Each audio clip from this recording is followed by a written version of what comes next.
और नाज़रीन, इस वक्त हमें प्रोग्राम में ज्वाइन कर रहे हैं फैसल चौधरी साहब। आप वकील हैं इमरान खान साहब के, और उनसे जानेंगे कि आज क्या अहम फैसले इमरान खान साहब की जानिब से किए गए हैं। आज उनकी मुलाकात भी हुई है और कल के रोज़ भी जो सियासी मुलाकात होनी है क्या वो होती हुई दिखाई दे रही है, इस पर गुफ्तगू होगी। और जो जुनैद अकबर साहब ने गुज़िश्ता रोज़ बयान दिया है वो बड़ा तहलका खेज बयान है। वो कहते हैं कि हार्ड लाइनर्स ही अब सामने आएंगे, जो होम्योपैथिक क़यादत है उसको साइड पर होना होगा। फैसल चौधरी साहब, अस्सलाम वालेकुम, बहुत शुक्रिया ज्वाइन करने के लिए। Let's begin with Imran Khan साहब से आज आपकी मुलाकात हुई, क्या अहम बड़े बड़े फैसले किए गए हैं उनकी जानिब से आज?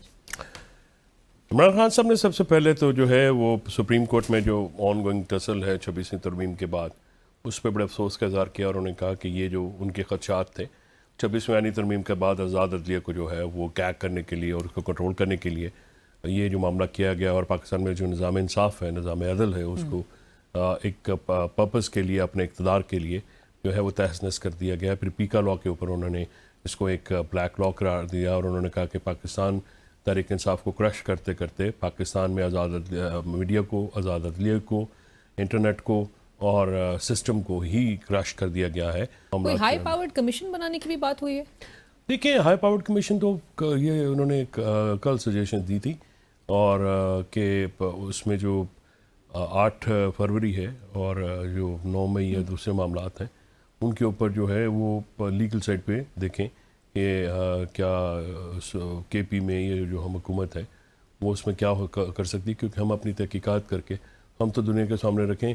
उनका मानना है कि cheaters will never let neutral umpires come. लेकिन वो तो ये तासुर दे रहे हैं कि कल अगर आप लोग उस वक्त में कमेटी रूम आ जाते तो कोई ना कोई बीच का रास्ता निकाला जा रहा था, कोई पेशकश आप लोग को ऐसी करते जो कि आप लोग के लिए भी बेहतर होती। जो मेरी इत्तला है पार्लिमानी कमीशन, वो तो हमने वैसे नहीं मानना। देखिए, वो पार्लियामेंट जिसकी फॉर्म 47 की हैसियत है, उसकी ऊपर हम कैसे कमीशन मान लें। दूसरी बात ये है कि पार्लियामानी कमीशन मैं स्पीकिंग फॉर माई सेल्फ, मैं एडवोकेट करता कि जी बिल्कुल मान लेना चाहिए था, लेकिन आपकी पार्लियामानी कमेटी जिसमें डिप्टी प्राइम मिनिस्टर बैठा हुआ है, वो आप मुलाकात तो करा तक, जेल के दरवाजे तो खुलवा तक नहीं सके, और वादे के बावजूद एक दफ़ा नहीं 2 दफ़ा जो मुलाकात हुई है वो जिसकी इंटरफेरेंस हुई है, आपको भी पता है, मुझे भी पता है। तो बात यह है कि इनको पहले तो अपने इख्तिरार जो है या अपनी एक अफादियत जो है वो तो दुनिया के सामने लानी पड़ेगी ना। उसके बगैर कैसे आप कहते हैं पार्लियामानी कमीशन, वो पार्लियामेंट जो कि रात को 26वीं तरमीम जो है बगैर देखे पास कर देती है, पीका लॉज पास कर देती है, ब्लैक लॉज आप लेजिस्लेट कर रहे हैं। बट फैसल साहब, कहा जाता है कि जो इमरान खान साहब से जो मिलकर आते हैं वो ये कहते हैं कि इमरान खान साहब का मूड नहीं है इस वक्त जेल से बाहर आने में। क्या ये बात सही है? वो मुतमईन है अंदर। इमरान खान साहब का तो ऐसे ही लग रहा है जैसे बनीगाला में घूम रहे हैं। लेकिन मैंने उनको ये कहा है कि खान लड़ा है, खान झुकता नहीं है, खान बिल्कुल डिटर्मिन्ड है, खान पुरज़म है। लेकिन वो कहा जाता है कि इमरान खान साहब का जो ट्विटर अकाउंट है जो आड़े आया हुआ है, वो अपनी शायद ट्वीट्स अगर बंद कर दे तो फिर कोई माहौल जो है वो बन जाए या उसके रास्ता जो है हमवार हो जाए। नहीं अलीना, मैं इस चीज़ से बिल्कुल I don't agree with that. Imran Khan साहब की ज़बान काफ़ी नरम है मेरे हिसाब से। जिस तरह का वाहियात सलूक किया गया, अगर 2-3 सालों से एक पूरा ट्रेंड नजर आ रहा है आपकी जमात के खिलाफ, लेकिन आपको नहीं लगता जुनैद अकबर साहब कल जिस तरह से कह रहे हैं कि जो होम्योपैथिक क़यादत है उसको अब साइड पर होना पड़ेगा और जो हार्ड लाइनर्स है उनको सामने आना पड़ेगा, ये बहुत लेट रियलाइजेशन नहीं है? नहीं, ये लेट रियलाइजेशन नहीं है। वर्कर्स में बहुत देर से एक बात थी। नहीं, लेकिन अब आपका जो सपोर्टर है, जो वोटर है, वो तो डिसगंटेड तो उस दिन से ही नजर आ रहा था जब वो कहता था कि आपको इमरान खान के नाम पर वोट मिला है और आप क्या कर रहे हैं असेंबलियों में जाके बस। और आप नहीं आ रहे हैं एजुटेशन पे, you are not showing off, आप घर से बैठते हैं, आप इमरान खान की ट्वीट्स को रीट्वीट नहीं करते। तो we don't want them as a leaders, we want them those Junaid Akbar, Aliya Hamza, these are our faces, ये हम में से हैं, इनकी फीलिंग्स हम में से हैं, इनकी फीलिंग्स शहदा की फैमिलियों से शेयर होती हैं।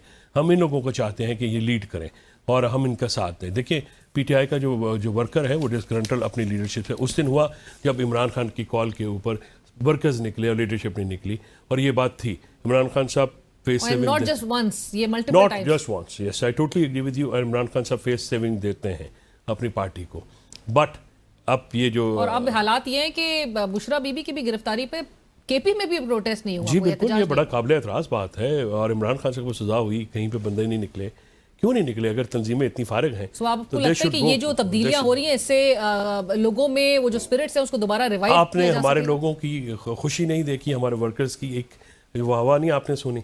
उनके अंदर एक जोश आया है। वो देखें, जुनैद अकबर हैं, आलिया हमजा हैं और मजीद और आएंगे। और अभी खान साहब ने हफ्ते के रोज तैमूर झगड़ा साहब और मेहर शराफत साहब, कामरान बख्श साहब को बुलाया भी है। हाँ, कल है पॉलिटिकल कमेटी की मीटिंग, उसमें देखते कल हैं। मिलेंगे, वैसे इजाजत है? नहीं, इजाजत तो है, हाईकोर्ट की भी है, उस दिन भी थी, मिलवाते नहीं। मिलने 3 महीने से नहीं मिल तो रहा। आपको पता है कि कल नहीं मिलने दिया जाएगा? मतलब मेरी तो पता तो मुझे बहुत सारी चीज़ों का है, लेकिन मैं कहता नहीं हूँ। जो अदालत का भी हुक्म है, लेकिन वहाँ पे अडाला में हुक्म किसी और का चलता है, महसूस ऐसे ही होता है। राइट।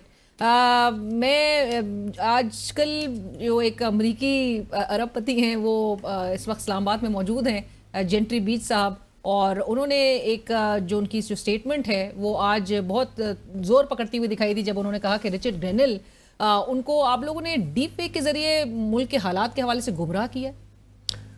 ये एक कैरेक्टर होता था जेरी शेरी पीटीवी में, वो जेरी शेरी हुकूमत है। ये हमेशा कोई इस तरह की फ्रॉडी पकड़ लाते हैं, और ये इनको जो है स्टेट प्रोटोकॉल सुना दिलवाया है। ये बंदा कौन है? देखिए, आप देखें ना, नाअहली और नालायकी की इंतहा कि आप रिचर्ड ग्रेनेल जो कि वहाँ पे ट्रम्प एडमिन के is one of the most trusted उनके एनवॉय, उसको की प्लेयर हैं, उसको आप एक बंदे से पता नहीं, उसको जिसका कोई नाम भी नहीं पता, ना वो किसी ऑफिस को रिप्रेजेंट करता है, ना वो हुकूमत अमेरिका को रिप्रेजेंट करता है, आप उसको ला के और मतलब जहरी शहरी कैरेक्टर ला के आप कौम को जो है वो अरबपति जो सरमायाकार है उनकी डेलीगेशन को लीड करते हैं। नहीं, ये हुकूमत जो है ना, वो बाप नंबरी बेटा 10 नंबरी, ये उसकी बिल्कुल टर्म्स पे पूरी उतरती है कि जो आप कर रहे हैं यार, मतलब haven sec, stop playing fraud on this nation. पहले आपने इलेक्शन फ्रॉड किया, फिर आपने इकोनॉमिक्स के मुतालिक किसी पे फ्रॉड किया, फिर आपने लोगों की जो है वो आइन और कानून पे फ्रॉड किया, सुप्रीम कोर्ट पे फ्रॉड किया, और अब आप जो है बैरूनी जो है वो भी उनको कर रहे हैं, जो कि इल्जाम लगा रहे हैं आपकी जमात पे कि आप डी फेक के जरिए। अभी वो मोहसिन नकवी साहब भी लास्ट वीक इसी तरह के कुछ कह रहे थे कि उनको गुमराह किया जा रहा है, तो वो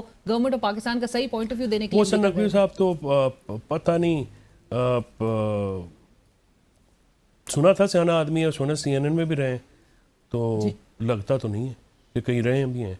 मतलब आप ना जाते, इतनी बेइज्जती कराने की क्या जरूरत है? फिर मुल्क की बेइज्जती भी करा दी। आज डॉन आज़ाद हुसैन का भी आर्टिकल है, तो भाईजान आपकी अगर इज्जत नहीं है तो बाकियों की है, मुल्क की है, रहने दें। थैंक यू सो मच, बहुत शुक्रिया हमें ज्वाइन करने के लिए। प्रोग्राम में वक्त हुआ एक ब्रेक का।